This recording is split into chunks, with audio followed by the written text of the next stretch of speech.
What is potency in pharmacology basics? Imagine you're trying to turn on a light with a switch. Some switches need just a gentle press to turn the light on, while others requiring a firm push. In pharmacology, drugs work similarly.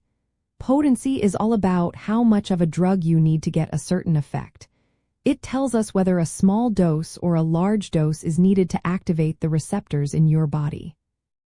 When scientists measure potency, they often look at the concentration of the drug that produces half of the maximum effect.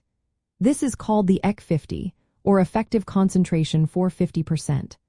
Alternatively, they might look at the dose that causes 50% of the maximum response, called the ED50, or effective dose for 50%. These numbers help compare how strong different drugs are. For example, if drug A requires only 1 milligram to produce a certain effect, and drug B needs 10 milligrams for the same effect, drug A is more potent. It takes less of drug A to get the job done.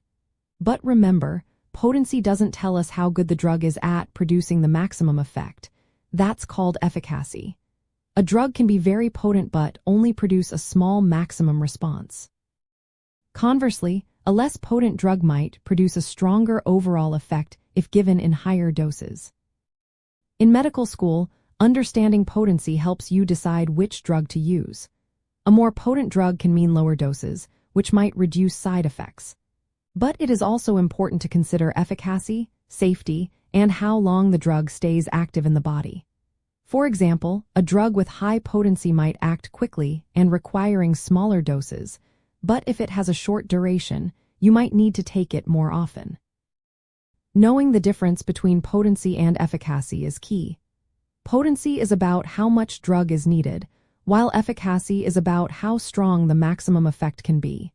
Both are important when choosing the right medication for a patient. For example, a patient with severe pain might need a drug with high efficacy, even if it is less potent. So, in simple terms, potency helps us understand how much of a drug we need to produce a specific effect.